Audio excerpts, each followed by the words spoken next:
ఎడతెగని దాడులు, ఇరాన్పై విరుచుకుపడ్డ America, Israel యుద్ధ విమానాలు, గల్ఫ్ దేశాలపైకి దూసుకెళ్లిన టెహ్రాన్ క్షిపణులు, డ్రోన్లు, ఒమన్లో డ్రోన్ దాడి, 2 భారతీయుల మృతి, మరో 10 మందికి గాయాలు, ఇరాక్లో కూలిన అమెరికా రీఫ్యూలింగ్ విమానం, 6 సిబ్బంది మృత్యువాత, ఇరాన్ త్వరలోనే లొంగిపోతుందన్న ట్రంప్. ఇరాన్ క్షిపణి దాడితో సెంట్రల్ ఇజ్రాయిల్లో మంటల్లో చిక్కుకున్న ఒక భవనం అట. సో యుద్ధం స్టార్ట్ అయ్యి శుక్రవారానికి 14 రోజులు అవుతుంది, అయినా కూడా ఇంకా ఆ యుద్ధం ఆగట్లే, ఇంకా భయంకరంగా తయారవుతుంది కానీ ఇంకా ఆగట్లే. సో ఇక్కడ చూడండి ఒకసారి, అసలు వీళ్ళిద్దరు ఎక్కడున్నారన్న చర్చ జరుగుతుంది. Khamenei and Netanyahu. ఖమేనీ ఏమో సుప్రీం లీడర్, ఆయన చనిపోయిండు అన్నది ఇప్పుడు మొత్తం ప్రపంచం అంతా తెలిసిపోయింది. కానీ ఆయన చనిపోయిండా ఉన్నడా అన్న దాని మీద ఇంకా క్లారిటీ లేదట. అండ్ ఇజ్రాయిల్ ప్రధాని ఎవరైతే నెతన్యాహు ఉన్నాడో ఆయన కూడా చనిపోయిండనే వార్తలు సోషల్ మీడియాలో వైరల్ అవుతున్నాయి. తెలియదు మరి. ఇగో బతికే ఉన్నారా? నెతన్యాహు, ఖమేనీల ఉనికిపై సందేహాలు. ఇజ్రాయిల్ దాడిలో ముస్తాబా ఖమేనీ, ఇరాన్ దాడిలో నెతన్యాహు చనిపోయినట్టు వార్తలు వైరల్ అవుతున్నాయి. యుద్ధం మొదలైనప్పటి నుంచి ఇప్పటిదాకా భౌతికంగా ఎక్కడా కనిపించని 2 నేతలు. ఖమేనీ కోమాలో ఉన్నారంటూ ది సన్ ఒక కథనం రాసిందట. బతికే ఉన్నారు కానీ బాగా దెబ్బతిన్నాడు అని ట్రంప్ అంటున్నాడు. ట్రంపే తేల్చేస్తున్నాడు. జూమ్లో మీడియాతో మాట్లాడిన నెతన్యాహు అట. ఆ వీడియోలో ఎక్కడా కనిపించని జర్నలిస్టులు, అది ఏఐ వీడియో అని పలువురి అనుమానం. ప్రెస్ కాన్ఫరెన్స్ సమయంలో సైరన్లు మోగినాయట. పట్టించుకోనట్టుగా జవాబులు ఇచ్చిన నెతన్యాహు. సో ఇన్ని అనుమానాలు ఉన్నాయి. యుద్ధం వచ్చినప్పుడు మొట్టమొదట బలయ్యేది సత్యమే. మొదటి ప్రపంచ యుద్ధం సమయంలో అమెరికన్ సెనేటర్ హైరామ్ జాన్సన్ సెనెట్లో చేసిన ప్రసంగంలో అన్న మాట ఇది.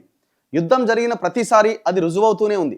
యుద్ధ సమయంలో వచ్చే వార్తల్లో ఏవి నిజాలో, ఏవి అబద్ధాలో, ఏది ప్రత్యర్థులను మానసికంగా దెబ్బతీయడానికి చేసే ప్రచారమో, ఏది ఏ ప్రయోజనాన్ని ఉద్దేశించి ఎవరు ఆడే ఆటో ఏదీ తెలియదు.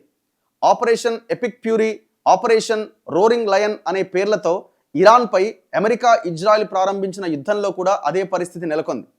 యుద్ధం తొలి రోజే మరణించిన అయతుల్లా అలీ ఖమేనీ కుమారుడు, ఇరాన్ సుప్రీం లీడర్గా నియమితులైన ముస్తాబా ఖమేనీ కూడా ఇజ్రాయెల్, అమెరికా దాడుల్లో చనిపోయినట్టు వార్తలు సోషల్ మీడియాలో వైరల్ అవుతున్నాయి. ఖమేనీ చనిపోయిండు, ఇప్పుడు ఖమేనీ కొడుకు ముస్తాబా ఖమేనీ. సో ఆయన కూడా చనిపోయినట్టు 3-4 రోజుల కింద వార్తలు వచ్చినాయి.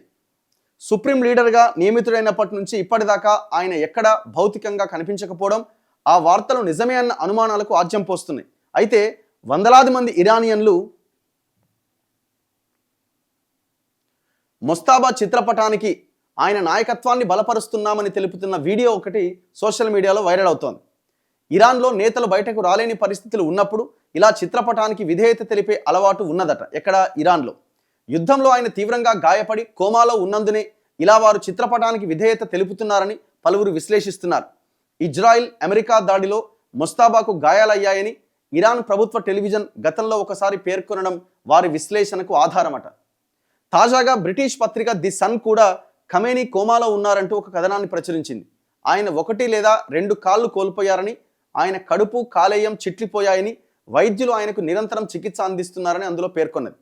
ముస్తాబా ఉన్న ఆసుపత్రి విభాగాన్ని భద్రతా బలగాలు తమ అదుపులోకి తీసుకున్నాయని, ఆయన ప్రత్యక్ష ఆదేశాలు లేకుండానే ఇరాన్ నాయకత్వం ఈ యుద్ధాన్ని కొనసాగిస్తూ ఉండొచ్చని పేర్కొంది. ఇజ్రాయెల్ అధికార వర్గాలు మాత్రం ముస్తాబా ఎప్పుడో చనిపోయారని, కానీ ఆ విషయాన్ని ఇరాన్ దాచిపెడుతోందని, తొలుత ఆయన కోమాలో ఉన్నారని చెప్పి ఆ తర్వాత కొన్నాళ్లకు చనిపోయారని ప్రకటిస్తుందని చెబుతున్నారు.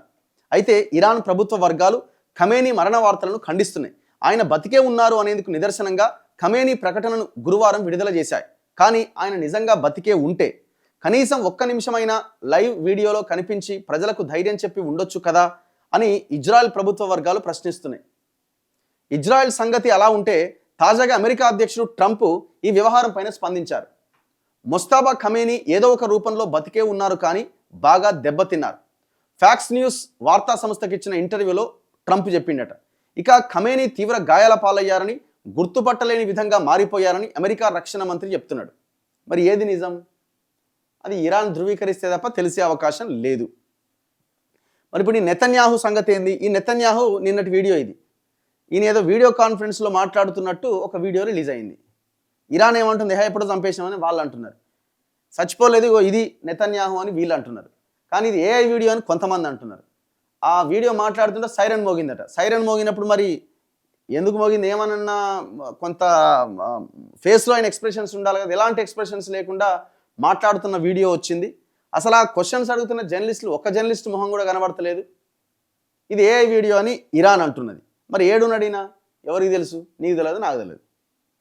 తమ దాడుల్లో ఇజ్రాయెల్ ప్రధాని నెతన్యాహు ఉన్న రక్షణ కేంద్రం అంటే ఆ బంకర్ దెబ్బతిందని, ఆయన మరణించారని పేర్కొంటూ ఇరాన్కు చెందిన Tasnim news agency, press TV వంటి సంస్థలు పలు కథనాలు ప్రసారం చేశాయి.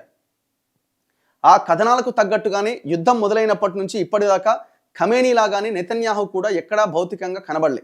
ఇరాన్ పైన దాడులు ప్రారంభించిన మొదటి రోజు ఆయన ఒక రికార్డ్ చేసిన వీడియోను విడుదల చేశారు.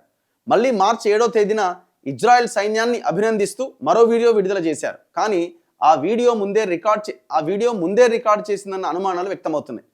తాజాగా మార్చి 12వ తేదీన ఆయన వీడియో లింక్ ద్వారా మీడియా ముందుకు వచ్చారు. మీడియా అడిగిన కొన్ని ప్రశ్నలకు సమాధానం కూడా చెప్పారు. కానీ అది ఏఐతో చేసిన వీడియో అని, అందులో ఉన్నది నిజంగా నెతన్యాహు కాదు అని అనుమానాలు వ్యక్తమవుతున్నాయి. ఎందుకంటే ప్రశ్నలు అడిగిన విలేకరులు ఎక్కడా కనిపించలే, వారి గొంతులు మాత్రమే వినిపించినాయి. ఆద్యంతం నెతన్యాహు ఒక్కరే తెరపై కనిపించారు. వీడియోలో కొన్ని సందర్భాల్లో ఆయన కుడి చేతికి 6 వేళ్లు కనబడ్డాయట. ఎడమ చేతి వేళ్ళన్నీ ఒకే పరిమాణంలో ఉన్నాయట. అది ఏ వీడియో కావడం వల్లే అలా జరిగిందన్నది ఆ వీడియోను అనుమానించే వారి వాదన. ప్రెస్ కాన్ఫరెన్స్లో విలేకరులు అడిగిన పలు ప్రశ్నలకు ఆయన యాంత్రికంగా సమాధానం చెప్పారని, ఆయన ఎప్పుడూ చెప్పినట్టుగా నిర్దిష్టమైన సమాధానాల్లా కాకుండా అవి జనరల్ స్టేట్మెంట్స్లా ఉన్నాయని చాలామంది అభిప్రాయపడ్డారట. అదే సమయంలో ప్రశ్నలు అడుగుతున్న సమయంలో ఇజ్రాయిల్లో యుద్ధ సైరన్లు మోగినాయట. సాధారణంగా అలాంటి సందర్భాల్లో ఎంత పెద్ద నేత అయినా ఏం జరిగింది అన్నట్టుగా చూస్తారు. కానీ నెతన్యాహు కనీసం కనురెప్ప సైతం ఆర్పకుండా సైరన్ శబ్దాన్ని విననట్టుగా, పట్టించుకోనట్టుగా తాను అనుకున్నది చెప్పుకుంటూ పోయారట.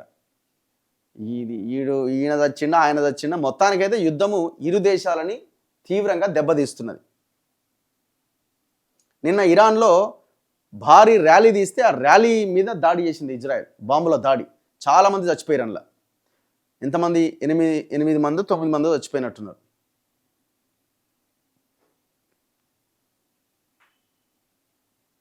సో ఇట్లా ఈ యుద్ధం ఇంకా నడుస్తూనే ఉంది. ఎప్పుడు ఆగుతుంది అన్నది ఎవరి చేతిలో లేకుండా పోయింది.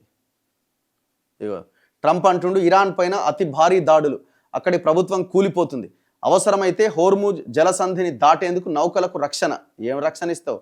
వాడి దగ్గర వందల వేల ఆయుధాలుతో రెడీగా ఉన్నాడు. ఆ జలసంధి మొత్తం ఇరాన్ చేతిలోనే ఉంది.